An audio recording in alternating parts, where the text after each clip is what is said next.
it's Rhea. Wherever you are and whatever time it is, I hope you are enjoying yourself. I have my side sketchbook here with me today, and we're just gonna do another fun double spread like I did not too long ago with some rainbow supplies. But this time around, I wanted to practice something important and kind of good to do as an artist, and that's using a pen only to draw or sketch. And I've talked about doing something like this for a while, so I'm glad to finally get around to it. I will be using my favorite beloved frixion pens in this video. You can see I have a lot of them, and I might not use all of them. I think I'll try to. Now you may have noticed I've called this the easy version, and that's because I plan on doing this a couple more times, each getting progressively harder. But starting out, we will keep it simple and use the frixion pens. And I will explain in a little bit why that makes this the easy mode. I did want to just like briefly say that I'm not really like sketching anything based off of like a prompt. Basically there's no theme, I'm kind of just sketching whatever comes to my mind. But if there is context to certain things, then I'll definitely add it. But regarding these pens, so I have a plethora of frixion pens because they are truly astounding, and there's many different kinds of frixion pens within the brand itself. The brand itself I think is run by Pilot, but the main feature of all of them is that these pens, as you can see, are erasable. Wow, how exciting. You know, who would have thought of something like that? No, I'm not sure if they're the first ones to create something like this, but they're definitely the most effective that I've seen at it so far, and that's probably why they might be overshadowing anybody else if they have made something like this. So I mentioned the frixion brand has many kinds of pens and really just like stationary items and stuff in general, but my favorite so far is definitely the frixion point knock pens, which is what you see me drawing with currently. A lot of people might use the frixion clicker series when they first try out the pens, because I'm pretty sure I started out the same. Like the frixion pens you can find just in your local like office supply store or art supply store. They're gonna be like the very basic kind. And while they're not bad to use, and in fact I've used these pens a lot for like note-taking or like whenever I do my language studies, those basic pens compared to like the point knock, the difference is pretty substantial. The point knock pens, as you can see with me drawing, it has a very like nimble build in both like the body of the pen and then like in the nib. And sure, you can argue that like any pen can have a preferred nib if you get the size that you like best, such as like a 0.5mm or 0.3mm instead of like 1, but this way the point knock pen feels like very similar to Muji pens. On terms of like getting thin lines and like a sense of cleanliness, and I enjoy Muji pens a lot, so being able to use a pen similar with the safety net of erasing everything is amazing! I mean, I've used frixion pens for like a couple years now, but I only recently found out about the frixion point knock pens, and it was during my trip in Japan, which obviously has like the biggest selection of them, so that's how I was able to find them, and they've definitely been a game changer. Now, it's not like these and like the frixion stationary lines in general are perfect. I've tried many of their items and it can be kind of hit or miss. I have like some fine liners and I have like some colors or like highlighters even, and because it's such a miraculous thing to be able to erase, obviously there's got to be some kind of drawback to it. So while you can erase whatever you put down with their supplies, sometimes you can damage the paper if you're not careful enough. And in general, you'll notice that the paper seems to be altered by whatever you used and tried to erase. Like, there's still some kind of mark there, it's just not as obvious as before, by any means.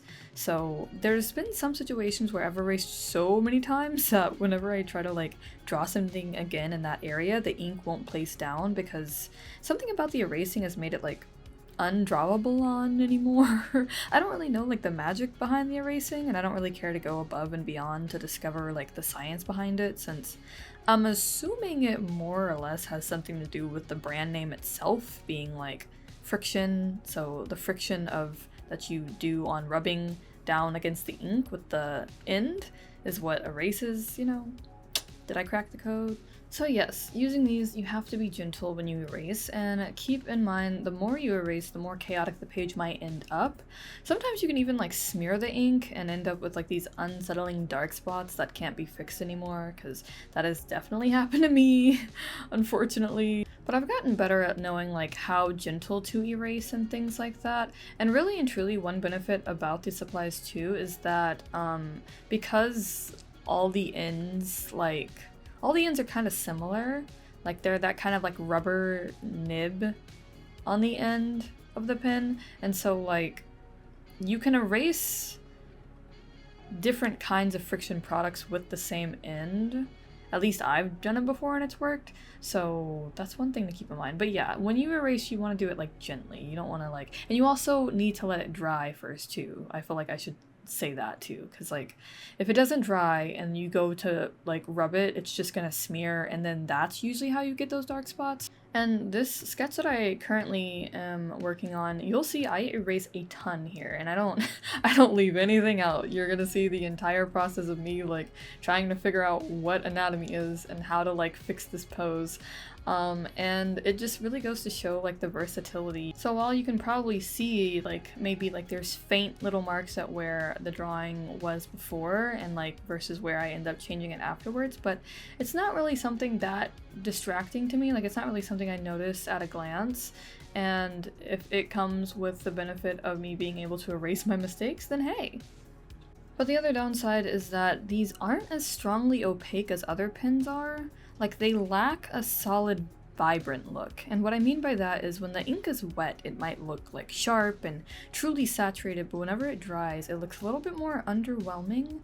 And this mostly bothers me with like the black inks, like the black pens, because I like a nice, crisp, depths of the void black, and you can definitely tell that it fades from whatever that is. And I'm assuming this also goes into the fact that whatever pigment they use, whatever product they use, is able to be erased by that rubber end. So I think those two things, you know, it's like I said, there's a drawback because of the miraculousness of being able to erase with this pen. I believe a month ago or so, I saw a post from the well-known artist Heikala, or is it Heikala? And they were talking about like the importance of drawing with only pen, or basically like just ink, instead of like sketching something first and then doing ink. And everything they said is something that I've heard many times before, and especially during Inktober. There's benefits to only using ink whenever you draw, because you don't have to draw things twice. You know, it's like, since you only get one shot at it, I feel like you think a little bit more on stuff, as opposed to like, oh, okay, I'm just sketching, so I'm gonna draw whatever I feel like, and then I'm gonna like pay attention to it a little bit more whenever I do the line art. But then also, I feel like you improve your learning curve too whenever you use pen compared to like using a pencil and erasing, because it's like, it's better to mess up and keep going than for you to just keep erasing and then fixing something, because it just helps you learn better. It's like a little bit more harsh, so you're like, oh, let me not do that next time. And I'm sure with me just saying that, you're probably thinking, but Rhea, you've been erasing all throughout this video, and yes, I am. Look, that's why it's called the easy mode. We have to like build up to what we aspire. Sometimes it's overwhelming to take big leaps, so you can be expecting a medium and hard mode, and I want you to guess what those videos will end up featuring in the future. I don't know, I wonder if it's like kind of obvious what the medium version is. It's a very popular, like I see a lot of people use pen like this, or use this certain pen, but that's all I'm gonna say. Actually, drawing with only pen is not something super new to me, especially like using these friction pens. Personally, I just love the way ink looks. Oftentimes pencil feels like soft and gentle and faint, but when you compare it to ink, like, ink just feels so like serious and attractive and bold. I don't know. There's a time for both of them, of course, so I do enjoy like this middle ground that these pens give me, where it's like I can play around with sketches the way that I do with pencil, but still, like, for the most part, I have the aesthetic of a pen. Speaking of, I wish I played with that concept more in this video, and like maybe tried doing a little bit more serious sketching with these pens, like a rendered portrait sketch. I don't think I've tried that yet with these pens, but I would love to get into it more, like especially with the friction point knock pens. Like that's what I have in mind, because again, they have that like feature similar to Muji pens, where it's like the thin lines make it very convenient in terms of like cross hatching, and I often like doing that whenever I go to sketch, so I feel like using it'd be like sketching with pen, I guess, huh? Yeah, more or less that's what's going on throughout the spread. And speaking of this spread, I've kind of just drawn a bunch of like silly stuff so far, or like, again, because there's no theme, I'm just drawing like a bunch of whatever I either thought of or had open on Pinterest. So because I know like the girl in the left that I drew with a purple pin, that was definitely a Pinterest reference. That's why I was struggling so much trying to figure out like how to transfer the anatomy to the character that I wanted to draw, I guess. I like that I drew the little bunnies around her or something, and one of the bunnies is in like what looks like a hot tub, but it's like a teacup hot tub. You know, I just feel like that's where my brain is at right at this moment. Probably whenever I was drawing it, that's why I drew it, but then especially right now with me doing this voiceover, I don't know, I really align with that bunny. Another thing that you'll see me doing throughout this spread is I keep switching pins, and I guess that was to just test out the different friction pins and like drawing with them. Again, I naturally, like the only two that I really use throughout this entire spread is the friction point knock, of course, and then the friction ball pin. And like, even though the colors change, they're more or less the same pins. This black one is like, I'm assuming it's a friction ball pin, but for some reason the build of it looks a little bit different. That was one of the ones that I got from Sakaido, so I don't know if it's special or something, but it more or less functions just like everything else. And you can also take this as an example of what I meant earlier on terms of the pigment of the ink not being as sharp as I wanted it to look, or like solid or vibrant, whatever you call it. Because yeah, whenever you first put the ink down, it might look like, okay, yeah, that's black, but you can definitely see it's like a faded black. And I don't know, I mean, it's not that big of a deal, but if I were to compare it to other inks, of course it's not as like preferable. I do like that they offer these friction pins in so many different colors though. Like the point knock, it's about pretty standard colors, but I do know they have like sets of like regular friction pins that come in multiple colors. That's actually how I think I first got, like my first set of friction pins was like that giant colorful set. I mean, it's probably about like what, 10 pins actually, but you get all like the rainbow colors. So you get like greens and yellows and all that. And now that I've started using pin a lot more in my sketchbooks, I know better than to realize that I'm gonna be using a color like green or things like that. Like, it's just not really practical. I definitely found my sweet spot on terms of what colors I like to use whenever it comes to using ink. And I think I even pointed that out in a video where I was like looking through my older sketchbook art, because I recently did that and I was like, why was I using all this like green and like super light blue and things like that? Like, it's not bad, don't get me wrong, but I feel like it's rare that I really go out of my way to use colors outside of black, blue, and purple, and pink. I want to say those are the main ones. Sometimes I'll use a red ink, of course, but I feel like my top 5 colors would be black, blue, black, pink, and then purple. Another thing is, when I'm working on a spread, I generally try not to use too many different colors at once if I'm using a pen. I try to keep it to like 2 colors at most, but in this case I'm just going crazy. And in fact, I wanted to point out with the friction point knock pins, again, another thing that I love about them is, I don't know if it's because of the thinness of the nib or what, but like it has such a light pin pressure to it almost, to where you can get like this softer look if you want and then just kind of build up on it more and more. And that's how I work on the shading here with like this souffle pancake that I used to draw. I think I like found a reference on Pinterest to draw one because I want to like draw more like non-human things, non-character based things every now and then, because it's like I get kind of bored of just seeing only human beings drawn, even though I enjoy drawing characters the most. But yeah, I just love the build-up that you can use with these point knock pins. And yeah, I'm demonstrating it with like using the black ink over the pink. I've seen several artists, especially like manga illustration artists and stuff, go for that kind of style where they like do two-tone pin sketches or something like that, and it just looks really cool. It's the same reason why I did like sort of those squiggly eyes, like the squiggly pupils, because I see that in manga based like illustrations too, and I always think it looks like, I don't know, it's very like, whoever thought of that, props to you.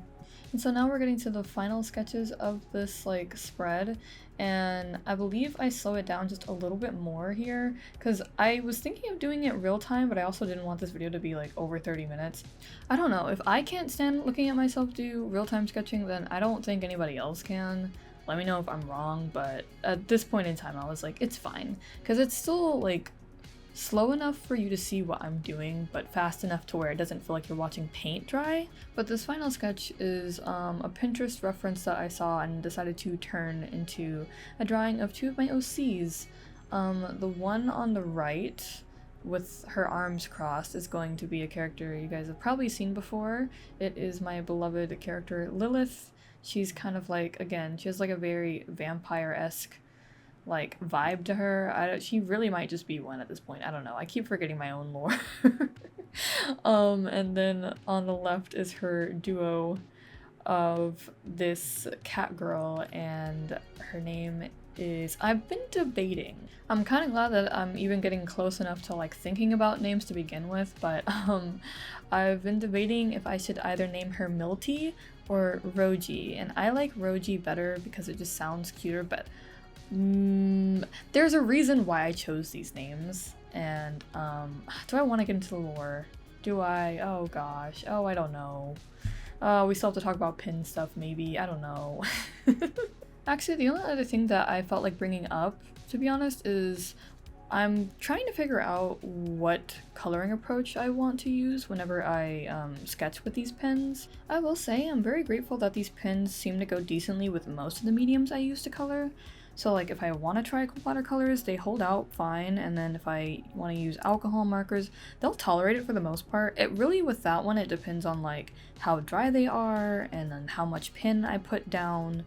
But for the most part, I feel like they're fine with them. And then lastly, colored pencils, which is actually the medium that I decided to use to color this spread at the end. I don't end up showing the process in which that I like color things with on this spread. But I do use some of my posca markers, and the rest I use predominantly like colored pencils. It's definitely a choice, let's just say that. It looks kind of interesting on terms of like the colored pencils. But all of that said, I do think it makes a world of a difference too that if I use these pens instead of using a pencil, there's no worry about graphite smudging. I feel like my growth with these pens has definitely made me happy over the years, because starting out I was simply just happy that I was able to erase with them, but I wouldn't necessarily like I would erase chaotically, things would look kind of messy and stuff like that.